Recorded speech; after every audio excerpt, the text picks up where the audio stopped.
వెళ్తే ఒక శిల్పి శిల్పిని అంటారా, మూర్తిని చేసేటటువంటి వాళ్ళు ఆ మార్బల్స్ అన్నీ చూస్తూ అనుకుంటారన్నమాట, ఇవన్నీ మార్బల్స్ ఉన్నాయి, మూర్తి అలాగే ఉన్నాయి, దీన్ని ఏదైనా చేస్తే బాగుంటుంది కదా అనేసి. ఆ మాటలు విని ఆ మార్బల్స్ అన్ని మాట్లాడుకుంటాయి. తర్వాత కొద్ది రోజుల తర్వాత ఒక్క మార్బల్ నాలుగు వేస్తాం, ఒక్క మార్బల్ మూర్తి తయారవుతుంది, ఒక్క మార్బల్ బయటనే ఉంటుంది. మూడు మార్బలే, మూడు రాళ్ళే, కానీ ఆ రాయికి మూర్తి తయారైనప్పుడు దానికి మూర్తి అని పోయి మనం నమస్కారం చేస్తాం, పూజ చేస్తాం, ఆరతి చేస్తాం కదా. నాన్నగారి రాయికి క్లీన్ చేస్తామంటే, కానీ పూజ చేస్తామా, ఆరతి చేస్తామా? లేదు, మరి కేవలం క్లీనింగ్ చేస్తాం. అదే రోడ్డులో రాయి, నార్మల్ రాయికి ఏం చేయదు. ఎందుకు తేడా వచ్చింది? అందుకు ఆ మార్గం వాళ్ళు ఒకసారి మాట్లాడుకుంటాయి అనమాట. అవి మాట్లాడుకుంటూ చెబుతాయి, చూస్తుందా నీకైతే దేవుడిగా పెట్టినారు, మాకైతే ఎవరు మాట చూస్తారు అందుకే మూర్తి ఏంటి రాయి చెబుతుంది, నేను నీలాంటి రాయనే, కానీ నేను ఎన్ని ఏటలు తిన్నానో తెలుసా నీకు? ఎన్ని ఏటలు తిన్నా లెక్కేసే గొప్పదా? లెక్కేసే గొప్ప. ఆ ఒక్క చిన్న రాయి నుంచి అది మూర్తిగా తయారు కావాలంటే ఆ ఎన్ని వెరైటీ ఏటలు దానికి పడతారు. అవును కదా.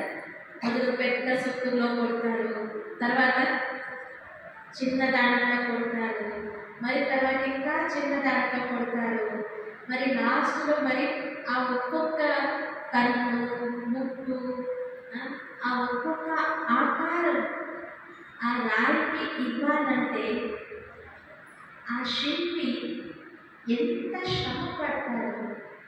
శ్రమ మాత్రమే కాకుండా ఆ అన్ని ఏటన్నీ కూడా ఆ రాయి సహిస్తూ పోతారు. అంతేకాకుండా మూర్తి తయారైపోయిన తర్వాత కూడా దానికి మూర్తి అని చెప్పమన్నమాట. చెప్తామా? లేదు. దాన్ని ఆ మూర్తిని కొనుక్కొని వచ్చిన తర్వాత తెలిసివచ్చు మీకు, దాన్ని ఒడ్లలో పెడతారు, నీళ్ళలో పెడతారు కదా, మరి అవన్నిటికీ పూజ చేస్తారు. తర్వాత ప్రాణ ప్రతిష్టాపన అదే అంటారా? తెలుగులో నాకు తెలియదు. అదే అంటారా? ప్రాణ ప్రతిష్టాపన. ఎప్పుడు దాన్ని ప్రాణ ప్రతిష్టాపన చేస్తారు అప్పుడు దానికి ఏమంటారు? దేవుడు. అప్పుడు నమస్కారం చేస్తారు. అంతవరకు నమస్కారం చేస్తున్నా చెయ్యదు కదా. అలాగే బాబా మనతో ఏం చేస్తున్నారు? బాబా మనతో ఏం చేస్తున్నారు? మనుషుల నుంచి దేవతలుగా తయారు చేస్తున్నారు. సో మనుషుల నుంచి మనం దేవతలుగా తయారవుతున్నప్పుడు మన జీవితంలో ఎన్నే మాటలు వస్తాయి. ఇవన్నీ మాటలు ఏం చేస్తాయి మనతో? నేను దేవుడిగా అయ్యేదానికి నాకు ఇవన్నీ ఇప్పుడు ఒక ఆకారం ఇస్తున్నారు. దేవతల్లో కూడా చాలా వెరైటీ కదా. ఒకరు గ్రామ దేవతలు కదా, ఊరు దేవతలు అంటాము, గ్రామ దేవతలు అంటాము. ఇంకొకరు ఇంటి దేవుడు,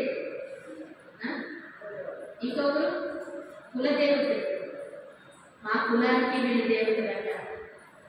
మరి ఇంకొకరు ఇష్టమైన దేవుడు.